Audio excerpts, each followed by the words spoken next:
दोस्तों, आज की इस वीडियो में हम आपको एक ऐसे कब्रिस्तान का वाकया सुनाने जा रहे हैं जिसको सुनकर आपके होश उड़ जाएंगे। दोस्तों, इस अजीबोगरीब कब्रिस्तान के बारे में जानकर आपके रोंगटे खड़े हो जाएंगे, क्योंकि वहां कुछ ऐसे वाकयात पेश आए थे जो इंसानी दिमाग को दंग कर देने वाले थे। दोस्तों, ये वाकया हिंदुस्तान के कब्रिस्तान का है, जिसमें जाने वाली औरतों के साथ निहायत अनोखा वाकया पेश आया। हिंदुस्तान के एक पुराने कब्रिस्तान के बाहर करीबी इलाके के लोग अचानक एक बार गर्दिश करने लगे। इसे जो भी सुनता वो हक्का बक्का रह जाता था कि जो भी लड़की उस कब्रिस्तान में जाती है तो वो हामिला हो जाती है। लोगों ने जब ये सुना तो मुंह में उंगलियां दबा ली। भला ऐसे कैसे मुमकिन हो सकता था? कुछ का कहना था कि वहां किसी भूत प्रेत का साया था जो लड़कियों के साथ ऐसी छेड़छाड़ कर रहा था। शुरू शुरू में एक औरत जब कब्रिस्तान में जाने के बाद हामिला हुई तो उस पर बदकारी का इल्जाम लगा दिया गया। वो औरत बेवा और अकेली थी और उस पर यह तोहमत लगाई गई थी कि उसने अपने मर जाने वाले शौहर की अमानत में खयानत करते हुए किसी अनजान मर्द के साथ बदकारी की है। वो औरत सबको बताती रही कि उसका किसी मर्द से कोई ताल्लुक नहीं है, बल्कि वो तो अपने मरे हुए शौहर की कब्र पर गई थी। वो रोते रोते बेहोश हो गई। जब गई तो जाकर देखा कब्रिस्तान में सन्नाटा था। उसे अपने आप को धकाधक महसूस हो रहा था। न जाने उसके साथ क्या हुआ था, वो ये समझ ही नहीं पा रही थी। और जब घर लौटी तो कुछ ही वक्त बाद उसे हामिला होने की खबर मिल गई। उस बेवा औरत पर किसी ने भी भरोसा नहीं किया था और उसे बदकार कहकर बुरा भला कहने लगे थे। और जब 3-4 औरतों के साथ यही वाकया पेश आने लगा तो लोग डर गए। ये बात मशहूर होने लग गई कि इस कब्रिस्तान में कुछ असारात थे जिनकी वजह से ऐसा हो रहा है। अगर इस मामले की गहराई में जाने की कोशिश नहीं की गई तो लोग यकीन कर गए। उन्होंने कब्रिस्तान में अपनी जवान लड़कियों को भेजना बंद कर दिया था और कुछ लोगों का तो ये मानना था कि ये सिर्फ कहानियां हैं जो कि नासमझ लोग ही पेश करते हैं। मगर यह सिलसिला हकीकत में बढ़ता जा रहा था। जिस भी लड़की या औरत का उस कब्रिस्तान में अपने जानने वाले मरहूमीन के लिए जाना होता था, वो औरत या लड़की हामिला हो जाती थी।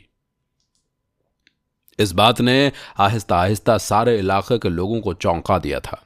इस बात ने लोगों के जहन में खौफ पैदा कर दिया था और हर जगह खौफ भी फैला दिया था। पुराने वक्तों के मुताबिक कुछ औरतों ने कब्रिस्तान में अनोखे वाक़े सुने थे। कहा जाता है कि कब्रिस्तान इतना पुराना हो चुका था कि वहां मौजूद हर वक्त मौजज़े रहती थीं। ऐसा मौजज़ा जिन पर हम लोगों का दिमाग यकीनन ख़राब हो जाता था। मगर उस इलाके के लोग हकीकत में ये वाक़या अपनी आंखों से देख रहे थे। जब लोगों ने हामिला होने वाली लड़कियों से इस बारे में बात की तो उनके पास कोई मुनासिब बात भी नहीं पता चल सकी। इन सब का एक ही जवाब था, ये जाति तो बिल्कुल ठीक थी, मगर वहां जाने अनजाने में क्या हो जाता था कि वो झटका खाकर गिर जाती थीं और उसके बाद उन्हें कुछ याद नहीं होता था। मगर जब लौट रही होती थी तो वो लड़खड़ा रही होती थी। उनका जहन सुकून पर नहीं होता था और वो अपनी कैफियत को ठीक से समझ नहीं पाती थी। और जब उनको हामिला होने की खबर मिल जाती थी, कब्रिस्तान के इस सिलसिले में लोगों को दूर दूर तक खौफ पैदा हो चुकी थी और लोग खौफ होकर उस इलाके में आते थे और लोगों से सवाल करते थे। राफ्ता राफ्ता ये बात लोगों में फैलने लगी। बे औलाद औरतें अपने घरों से छुप छुप कर उस कब्रिस्तान में जाने लगी ताकि वो कब्रिस्तान में होने वाले मौजूदा की वजह से हामिला हो जाए। कुछ ही दिन गुजरे थे कि इस इलाके में एक तूफान और उठ गया। घरों से शादीशुदा औरतें गायब होने लगीं और उनके शौहर पागलों की तरह उन्हें तलाश करने लग गए थे। लोगों में अजीब दहशत पलने लगी थी। अभी लोग कब्रिस्तान में होने वाली हामिला औरतों के वाक़े से नहीं निकल पाए थे कि उन पर एक और आफत आ पड़ी थी। ऐसा माना जाने लगा कि उस इलाके को किसी बुजुर्ग की बद्दुआ लग गई हो। वहां जाने वाली औरतों की कोई खबर नहीं मिल रही थी, ना उनकी लाशें मिल रही थीं, ना जिंदा होने का कोई सुराग मिल रहा था। लोगों के दिमाग कैसे घूमे कि वो इन कयामत को देखकर तीसरी कयामत का इंतजार करने लगे। पहले तो इलाके में रात तक मेला लगा रहता था। लोग एक दूसरे के घर में बहाने से जाने लगे थे औरतें घबराई हुई सी रहने लग गई थीं और मर्द अपनी औरतों की हिफाजत में खबरदार रहने लगे थे। इलाके का एक नौजवान जो काफी अरसे से शहर में काम कर रहा था, उसने शहर में तालीम हासिल की और फिर शहर में ही उसकी नौकरी लग गई। वो शादीशुदा आदमी था और उसकी बीवी उसके माँ बाप के साथ इसी इलाके में रह रही थी। उसे अचानक एक रोज उसकी मां ने कॉल करके उसे बताया कि गायब होने वाली औरतों में अब उसकी बीवी भी शामिल हो गई है। वो अपनी बीवी के बारे में जानकर बुरे तरीके से घबरा गया। शहर से छुट्टी लेकर पहली फुर्सत में घर पहुंचा और ये वाकया उसके मुंतसिर हो चुके थे।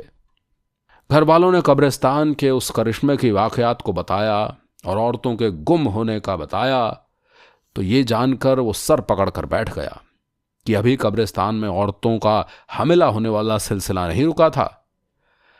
वो पढ़ा लिखा लड़का था, वो इन बातों पर यकीन नहीं रखता था। वो सबूत और अमल पर यकीन रखने वाला इंसान था। उसका दिमाग कब्रिस्तान में होने वाले वाकयात पर ही अटक गया था। उसने मामले की तह तक जाने की सोचा। उसने अपनी बीवी को ढूंढने का सोचा।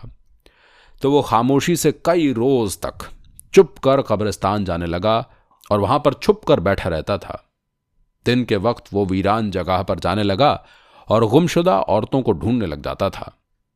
और एक पूरा हफ्ता उसका इसी तरीके से बर्बाद हो गया। मगर वो अपने नासमझ लोगों की बातों पर भी यकीन नहीं कर रहा था। वो ढूंढता रहा और जब तक वो थकने लगा तो उसके सामने अचानक एक वाकया पेश आ गया जिसने उसे चौंका कर रख दिया। एक रात वो माहौल के मुताबिक खामोशी से कब्रिस्तान के बाहर चुप करके बैठ गया कि उसने एक औरत को चुपके से कब्रिस्तान में जाते हुए देखा। वो चौंक गया और औरत पर नजर जमाए बैठा रहा। वो औरत चलती जा रही थी और कब्रिस्तान के दूसरे किनारे तक पहुंच गई। वो पुरानी कब्रों के पास रुककर न जाने इस बात का इंतजार कर रही थी कि पीछे झाड़ियों से 4-5 नकाबपोश हाजिर हुए और अचानक उस औरत को दबोच लिया। औरत हाथ पैर मारती रही, लेकिन मुंह बंद होने की वजह से उसकी आवाज नहीं निकल रही थी और नकाबपोश उसे लेकर झाड़ियों में गुम हो गया। लड़के ने फौरन अपने एक दोस्त को कॉल मिलाई जो शहर में एक पुलिस ऑफिसर था।